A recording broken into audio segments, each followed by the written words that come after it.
It wasn't quite Mr. Smith Goes to Washington, but there you had 13 Canadian premiers and an assortment of business leaders in the American capital this past week to make Canada's case. Hello and welcome to the Full Comment Podcast. I'm Brian Lilly, your host, and this week, something a little different. I just spent much of last week in Washington myself, following the premiers, speaking at several of them, and talking with business leaders and even American politicians and media personalities about the cross-border relationship, the tariffs, the 51st state. I'm going to take you along the trip and let you hear what I heard, the speeches I attended, my discussions with politicians and business leaders, even a 20-minute-long interview with Donald Trump's former chief strategist, Steve Bannon, on why he thinks Trump isn't bluffing about either making Canada the 51st state or somehow bringing Canada closer to the American orbit. In the absence of federal leadership, provincial premiers went to the American capital one by one, seeking audiences and seeking to make Canada's case. In my conversations with U.S. lawmakers, I've also heard serious concerns about China, about how China is ripping off American workers by flooding markets and hijacking global supply chains. America has had enough, American workers have had enough, and I've had enough. In response, U.S. lawmakers are leading the most ambitious economic realignment in the past 100 years. They're decoupling from China and its global proxies. Doing so will be no easy task. It will require long-term thinking. It will require dedication, and most of all, it will require friends and allies like Canada and Ontario, and I can tell you, Canada's here to help. Ontario Premier Doug Ford spoke to about 150 people at an event put on by the U.S. Chamber of Commerce, perhaps the biggest business lobby group in the world. And the message that Ford was sharing was interesting. The problem is China, not Canada. We need to block China from having a foothold in strategic industries like energy and critical minerals. Considering that pretty much everything Trump is doing is in response to or as a way to counter China, that message and Ford's other message of creating Fortress AMCAN, a Canadian-American fortress, well, that would be music to the ears of those that might be listening in the Trump administration. The problem with this event was that it took place on the morning of Tuesday, February 11th, shortly after Ford arrived, and most of the people in attendance were Canadians. About 1/3 of the audience was American, but they were mostly already on Canada's side. Now, does that mean that the event wasn't worthwhile? Not really. Yes, we just had a gentleman at the podium saying that he had a very good message. He's an American, but there's only about 1/3 of the room were Americans. How do you get in front of more Americans on the trip, make sure the right people hear the message rather than preaching to the choir? Well, great question, Brian. We're going to an event tonight. We'll be networking with senators at those events as well, and Congress men and women. And we have separate meetings. I know my colleagues, all the premiers, are down here as well, that have been setting up a meeting. And make no mistake about it, the White House knows we're down here. All elected officials know we're down here. The American people know we're down here because we care.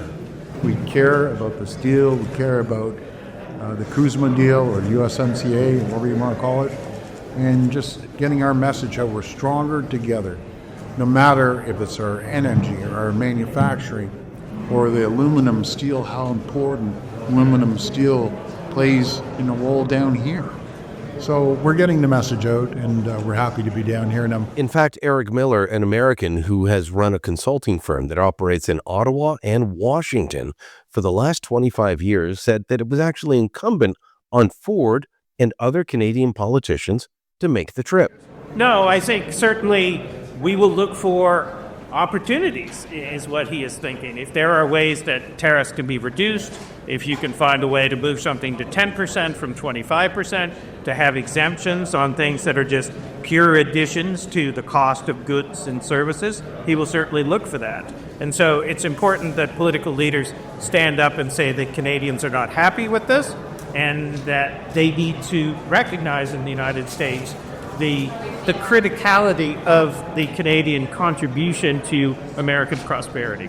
So after this event, Ford spent the rest of the day talking to American politicians, lawmakers as they call them in the United States, a series of meetings that he and his team had set up previously. People like Lisa McClain. She represents Michigan's 9th district in the House of Representatives. This is an area that covers the areas around Detroit, includes a lot of auto workers, parts companies. She's also chair of the House Republican Caucus. Then Ford met with North Dakota Senator Kevin Cramer, a key ally of President Trump. In fact, Cramer hosted a reception for Ford that attracted Canadian and American leaders alike. Bizarrely, back home in Ontario, where Ford is in the middle of a provincial election, he was attacked by Ontario's Liberal leader Bonnie Crombie for meeting with people who support tariffs. I mean, isn't that the whole point of this trip? You need to talk to people who disagree with you if you want to change their minds.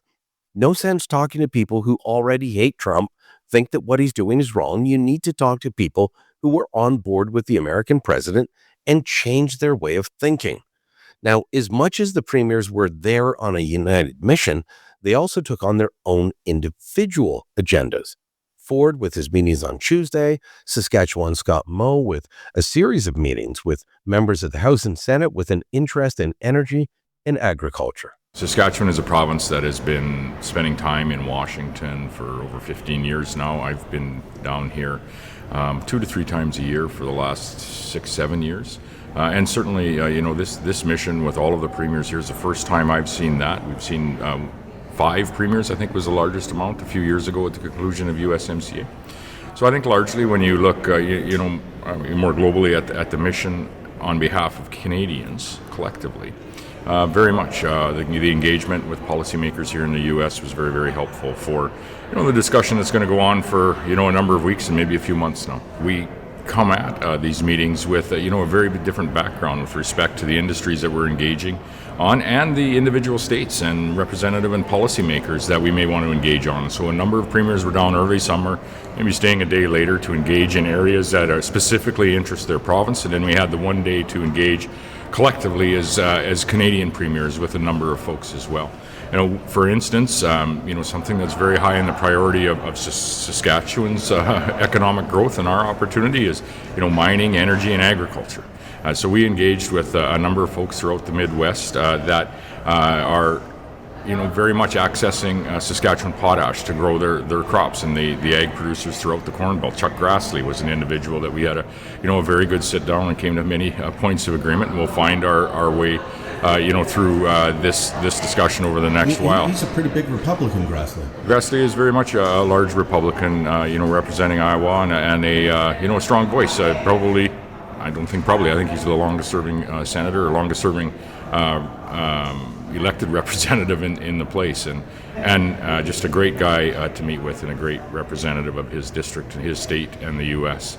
The Energy Committee, we had met with a number of folks on the Energy Committee, Bob Latta, as well as a number of other folks to, really discuss how we need to work together to ensure that we're creating this North American energy secure continent, that continental energy security that we desire, and how the talk of tariffs and barriers at the 49th peril, or barriers to the industry in general and the production of that energy, really aren't beneficial for us achieving that continental energy security. One of the business leaders on this trip, Tim Gitzel, CEO of Cameco, a major player in the nuclear industry, an industry that could soon see a renaissance. Saskatchewan, for those who don't know, holds about 20% of the world's uranium deposits. That's on top of their oil and gas industry that, while not as big as Alberta's, is significant enough. Now, let me hammer home this point again. The premiers individually held meetings with important people, aside from the group meetings. Alberta premiers Danielle Smith and Saskatchewan Scott Moe both spoke with Interior Secretary Doug Burgum. In his old job, Burgum was the governor of North Dakota, a state that shares the border with both Saskatchewan and Manitoba, also a big player in the oil and gas industry. These are people that Burgum knew already. It's an industry that he's going to oversee in his new job, and these are people that have a relationship with him already.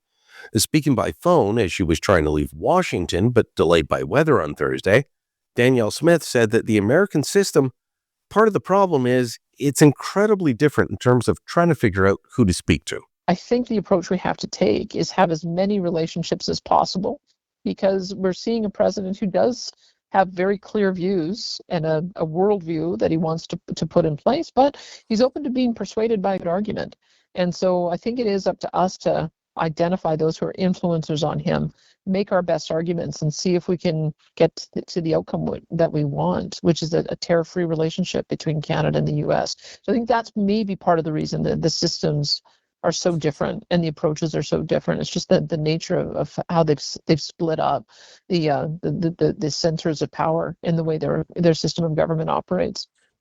In terms of the White House meeting, what was the message that you heard back? I know you delivered and the other premiers delivered on Canada's point, but what did you hear back from the White House?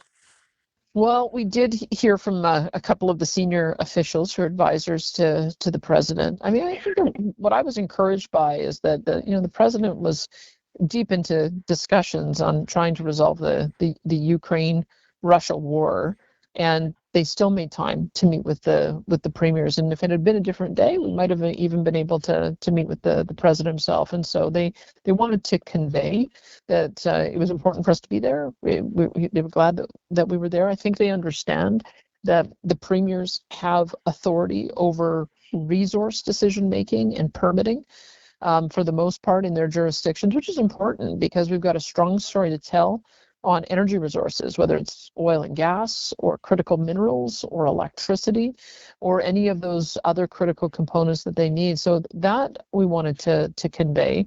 We were trying to also get information about what the issues are. What are the trade irritants that the president has? And unfortunately, we weren't able to get any more insight than what we hear publicly. Clearly, he's concerned about the hollowing out of his manufacturing base. He's clearly very clear that he clearly wants to maintain capacity to develop a steel industry and an aluminum industry as critical components to supporting national defense aspirations. And we have to figure out how we can put forward our argument that we want to be partners in North American energy security, North American national security, North American food security, North American manufacturing prowess and security. And I think we've had a breakthrough on some of those fronts, but not all of them. But I think that there's a very similar argument. Eventually, the premiers were able to get a meeting with the White House. Now, critics of the premiers have dismissed this meeting as the equivalent of, well, chatting with the kitchen intern. Despite the classist element of dismissing the kitchen staff, which no one should ever do, as they say, the army runs on beans and bullets, no food means no army, but I digress. The main man that the premier met with was James Blair, the deputy chief of staff in the White House, who's in charge of policy and legislative affairs. Also joining the meeting was Sergio Gore, the man in charge of White House personnel. Now, if you don't understand Trump world, then you would dismiss these two people as premiers meeting with nobodies. If you understand Trump's orbit, then this was a very good meeting. We had a very constructive conversation. We appreciate the Trump administration facilitating this literally in the last minute. And we're grateful. We listened, we communicated, and we look forward to further conversations. That was Ontario's Premier Doug Ford, flanked by Quebec's Francois Legault and Saskatchewan's Scott Moe, talking about the meeting. Everything went well until British Columbia's David Eby decided to break ranks with every other premier and not only talk about who they met with, which they agreed not to talk about, but also talk about how the 51st state was a non-starter. That saw Blair reach out on social media because Eby broke protocol for the meeting to try and score cheap political points back home. To say every other premier in Canada was furious with him might have been an understatement. They had just met with the guy who had helped Trump win with low propensity voters. James Blair was key to Trump's victory. He's now deputy chief of staff. This is an important guy. Sergio Gore, for those who don't know, is very tight with Trump. Saying that these meetings meant nothing means you don't actually understand Trump's world.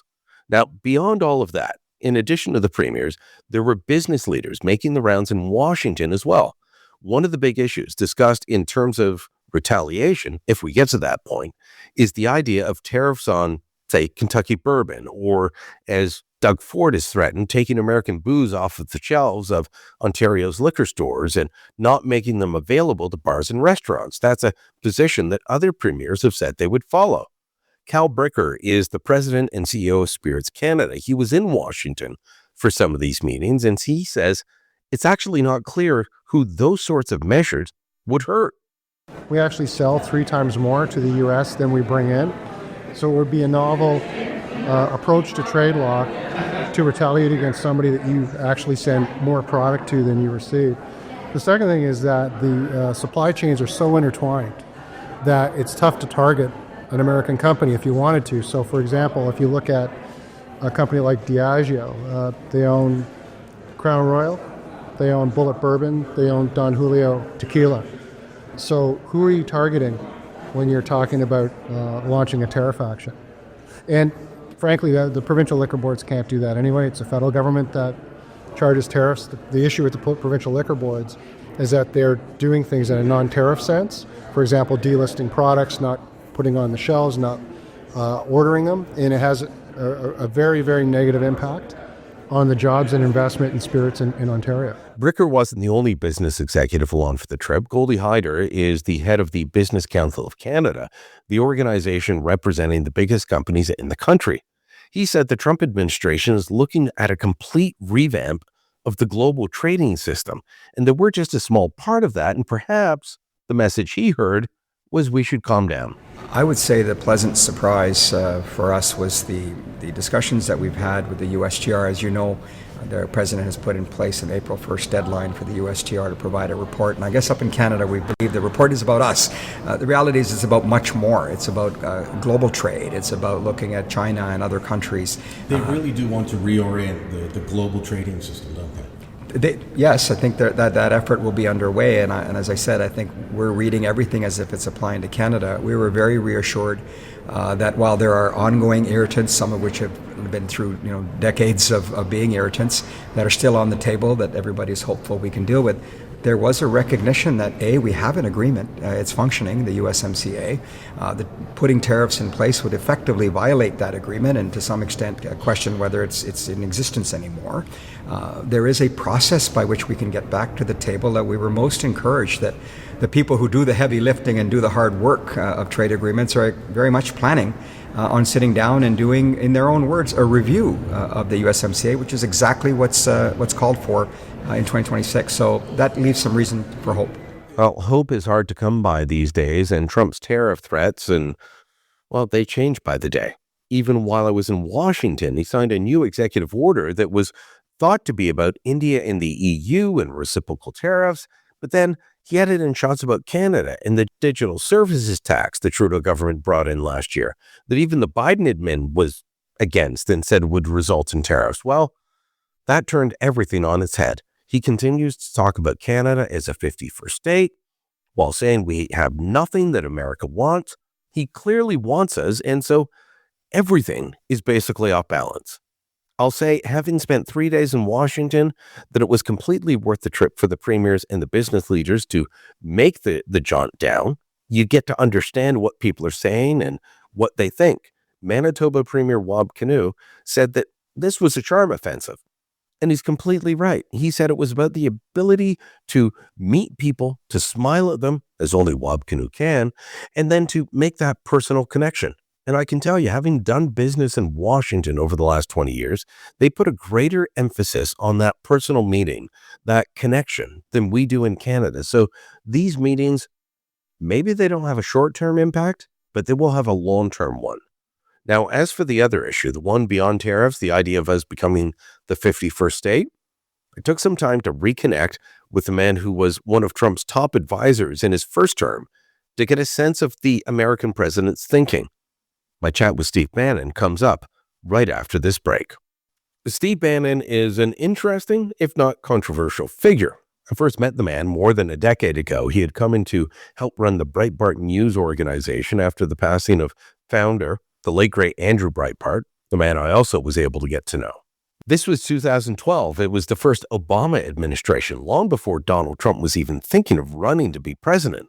I worked with Bannon and Breitbart on some projects. I appeared on his radio show here appeared on my old Sun News Network TV show, but never did I think this man would end up in the White House as the chief political strategist to the American president. But that's where Bannon ended up. He even developed a kind of bestie relationship, according to media reports anyway, with Justin Trudeau's old top advisor, Jerry Butts, as our two countries were dealing with trade and other issues. Bannon isn't really part of Trump's inner circle anymore, but he is still a major player in the MAGA movement and someone who understands Trump thinking. So I took a chance to reach out, reconnect with Bannon. I dropped by his war room just steps from the U.S. Supreme Court to ask him about what Trump really means with all this 51st state talk. So, Steve, what is the motivation behind all of these different actions that Donald Trump is taking? Days of thunder? Yeah, whether it's Canada or Panama or Greenland, I keep hearing people say, there's no relation, it doesn't make any sense. And I say, well, I don't get the Canadian angle yet. Maybe you can explain it to me, but I get a lot of the other angles because I look at it and I see he's trying to combat China. Well, you look at just in that's of a whole piece. It makes total geostrategic and geoeconomic sense. And this ties to what's happened the last 24 or 48 hours in Europe with Pete Hegseth and Scott Bessent over with NATO. What President Trump laid out in what I call the Panama to Greenland is kind of Alfred Mahan's naval strategy to say he's going to look at hemispheric defense, kind of Monroe Doctrine 2.0. And that's going to be from taking back the Panama Canal to make sure the Chinese Navy and the Russian Navy can never hook up in the Caribbean, all the way up to Greenland.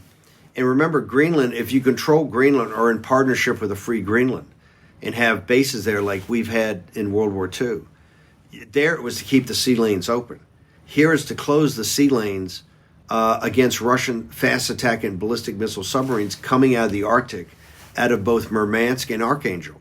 If you control that sea lane between Greenland and Iceland, which the United States will do, and not just have tracking sonobuoys, but actually control it with naval forces, and you control the Panama Canal, you've essentially hermetically sealed the United States from attack by the Soviets, by the Russians. If you add then Canada geostrategically, because the new great game, and the great game people should know, was this strategic contest in the 19th century between the British Empire and the Russian Empire through Afghanistan and Persia for access to warm water ports and to access to India, which Britain was trying to stop. The new great game of the 21st century is going to be the Arctic. It's already a great power struggle between the Chinese Communist Party and the Russians up there. Canada's former most secure border, your northern provinces, are now your soft underbelly. And so what President Trump is saying is that if you look at the entire picture, everywhere from the 3 island chains in the Pacific, that would just guarantee that the Pacific became a natural barrier for Canada, coupled with what's happening in the Arctic and what the United States is going to do, coupled with Greenland and this hemispheric defense. There's such a compelling logic on both geostrategically and geoeconomically when you look at the combination of the markets. This is what President Trump, I think, is talking about tariffs. If you look at particularly your Western provinces, for people in Canada, the Western provinces of Canada are not that much different than Montana, Wyoming, Colorado, Oklahoma, Texas. It's that Western frontier mentality with the same kind of natural resources, both agriculture and natural resources and oil and gas. So there's so many compelling logic, and President Trump's laying it out there. Don't look at Canada separate from Greenland and from Panama because it's of a whole piece. He's about hemispheric defense. Okay. And once you, by the way, think about it. So this is for the Canadians too on your defense budget and particularly NATO. He said today with NATO that, and this goes for Canada, he says, hey, no offense, we bailed you out in World War I. We bailed you out in World War II. We bailed you out in the Cold War.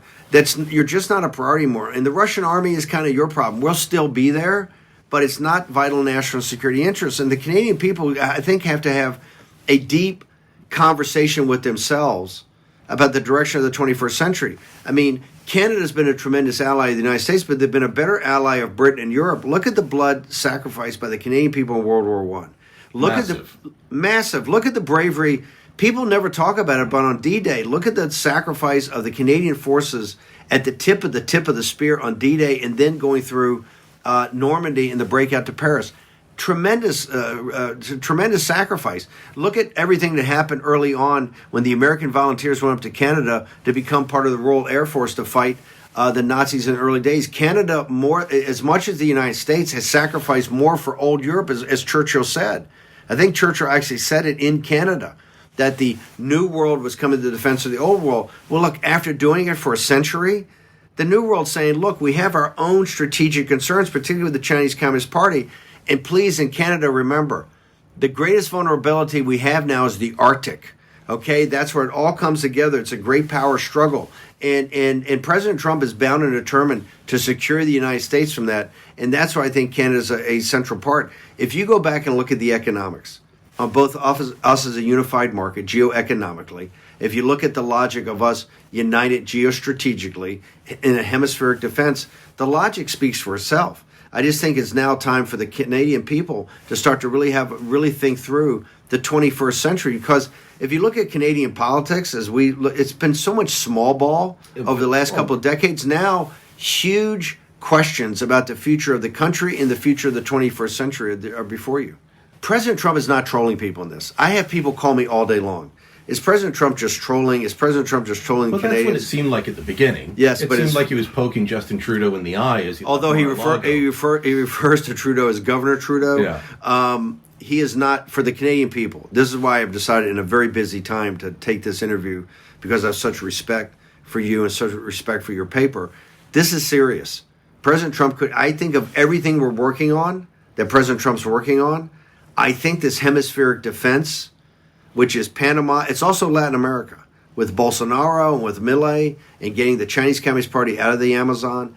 But this part from Panama to the security of all of it with Greenland and Canada and the Arctic, coupled with getting out 10 million or 12 million illegal alien invaders that were able to come through our country through the southern border. He is not trolling the Canadians. He's certainly not trolling your prime minister, who he refers to as your governor. So the part that I think a lot of Canadians wouldn't get, and first off, people will be angry, and there's a very emotional response, and Donald Trump, by talking about the 51st state and the tariff issues, may actually help re-elect Trudeau's Liberal Party with Mark Carney as the new leader. But the part that a lot of Canadians would be scratching their heads at and saying, well, that doesn't make any sense. There's no aggressive war with China. There's no, nothing with Russia. We don't have to be worried. We're past the point of needing to be worried about defense, is the view of a lot of people. The view of anybody that thinks that is sound asleep. And let me wake them up. Number one, let's go back to World War II, of which, remember, Canada has shed more blood per capita than probably any democracy in the West in pursuit of freedom. Okay? The bravery and courage of the Canadian people can't be questioned. It's unbelievable what you guys have done. But I think now you got to think about, what was that all for? If you go back to World War II, if we're looking at the same place like in 1939 after the invasion of Poland, when the war really actually kind of got going, not the preamble to it, which was a long lead up. There were not that many casualties even through the fall of France. Look what's happened in Ukraine in 3 years, and we've been adamantly opposed to any involvement in Ukraine. It was ridiculous. As President Trump reiterated today, 1.5 million people have either been slaughtered or wounded in this war. 1 million Ukrainians and 500,000 to 750,000 Russian troops. Ukraine looks like Kiev. If you look at the carnage that's gone on, you throw in the Middle East, it's far greater than the early years of the Second World War, and we saw how that ended. If you also look at the Chinese Communist Party, unrestricted warfare, the Chinese Communist Party has been at war with the United States since May of 1989. Xi said it. The People's War. They're doing it through cyber. They're doing it through political warfare. They're doing it through information warfare. They're doing political interference in Canada. Canada, you guys are much far. Look, as badly as we're infiltrated, Canada's actually worse. And Trudeau's exacerbated this. This is something the Canadian people got to wake up to. You're losing your sovereignty as you speak. That's why your crisis on your northern border. The irony in Canada, given everything through valor of arms and courage that you've defended, now what was always strategically your greatest, the thing you had greatest, which was your northern border and kind of the Arctic, now becomes your greatest exposure to actual losing territorial integrity and sovereignty, the Chinese Communist Party, which has already infiltrated Canada, look at Huawei, look at all the situations in Canada. They're at war just because, remember, in Chinese Communist Party doctrine, if they have to start like Sun Tzu, if they have to start shooting, they think the kinetic part, which has already started in Europe and Ukraine, the kinetic part of the war is where they don't want to take on the foreign devils, right? Because the foreign devils know how to man up and know how to fight. What they want to do is unrestricted warfare, is defeat the West even before any guns are fired. And they're quite far advanced in the United States, and I would argue they're farther advanced in Canada. So people sit there and go, well, we're not really at war. That's like people in Europe in 1930, in the summer of 1939, sitting there going, we're actually not at war. It's a beautiful summer here. And the clouds of war were all over them. They just couldn't see over the horizon. It was around 2010. I think it was President Hu back then was coming to Canada. He was going to visit then Prime Minister Stephen Harper. Official visit, things had not changed. Even the bipartisan consensus in Washington still hadn't changed towards China. It has now, and it has in Canada. Well, maybe not for Trudeau's Liberals. But I remember reading a piece where Hu said, before he left, I mean, this was clearly a planted message to send to Canada as he was coming for a visit, that they view themselves as an Arctic nation, and they believe that they get the resources in the Arctic. They have a very different vision of the future of the Arctic than Canada or the United States does. And it includes them pillaging it. It includes them controlling it and controlling the territory of northern Canada. You're absolutely correct. This is not just something that came to President Trump out of nowhere. This is the aggressiveness of the Chinese Communist Party in the Arctic, geostrategically and for resources. And as a wake-up call, when they say the Arctic, they just don't mean the polar cap. They mean coming down, and you're going to lose. It's just quite simple. You're a Dominion nation. But in your alliance in the Dominion, is NATO going to come and help you? Is NATO that won't pay for themselves? Are they going to come and help you in the Arctic? The territorial integrity and sovereignty of Canada is going to be tested and lost in the northern provinces and around Canada. And he said it on a state visit. This was 14 years ago. And they've been laboring away long before then, but they've been laboring away since then. And they're a major Arctic power. So you mentioned Panama, Greenland, Canada. Don't separate them out. I was just here covering all the provincial premiers going into meetings at the White House, going into meetings with officials, talked to business leaders who were in meetings and all those as well. They said defense was raised, the border was raised, fentanyl was raised. No one raised the 51st state idea. So does President Trump believe that Canada does need to become a 51st state, or just grow up and act like we used to? President Trump, look, in a wide range of verticals that he's going down every day and dropping thunderbolts in the days of thunder, where he spends his time and what he talks about, people should take as a papal bull, because it's opportunity cost. He could talk about other things. What is he doing today? Today, he's not only meeting Modi of India, who he's very close to, but he's also signing the tariffs on reciprocity. They do not... That's not for Canada. It's not for Canada. That's for But India. it's not Canada. But you can see in his overall economic model for the United States, revenues from outside are going to come and lessen the deficits we have here, because he believes this is a premier market. He knows it's a premium market. So you have to pay, just like you would buy a skybox at a sporting event or get a front row ticket at a concert, you're going to pay a premium. And what he's saying is that, hey, if you give tariffs, and a lot of this I think is aimed specifically at India. That's why it's so interesting he's doing it on this day. But he spends his time, and particularly when he's communicating either the true social or what he's talking about, I think of everything he's working on. I tell people, I think the hemispheric defense, because it also underpins his new business model for the United States, which we are in a very tough financial situation. I tell people, I don't know if he's got a higher priority than hemispheric defense. But does that necessarily mean, I mean, his latest word to describe it is absorbing Canada. Does that mean the United States has to absorb Canada, or do you work together? The form of that is to be determined. Remember, President Trump is a master deal maker, but I do think, just like he's making a deal now about Ukraine and getting that war done, he's doing a deal in the Middle East to get that done. He's a deal guy. He's a deal guy. And he has talked about Canada as much as he's talked about the Middle East, probably more lately than he's talked about Ukraine. More. I tell folks that, I say, see where he spends his time, see what his default position when he's got some free time. This thing about Greenland, Panama, and you have to look at it whole cloth. This is about hemispheric defense and what this market means to the world and what this market means to the citizens in this market. So he's obsessed with this issue of Canada. So now I think there will be, what form it takes. I don't speak for the president. That's the president, and he's got ideas about how he wants to see things evolve. I would talk to, but I believe that leaders in Canada, I think he is waiting for however it plays out for the new government. I do believe they're going to have serious talks. Now, the people around him talking about defense and things like that, I think it's fantastic. But don't doubt for a second that the man himself is, quite frankly, very obsessed with this. And if you look at the strategy and the economics of it, it's so compelling. He's not going to get off this. He's going to get engaged with whoever your government is, and there will be a process going forward. Now, what's the ultimate outcome of that process? That's not my line of country. So, for the people you said don't think that he's trolling. So for the people that still think that this is him trying to get under Trudeau's skin or him just trying to set out a negotiating position, this is about more than a negotiation. Exactly. I think he has such respect.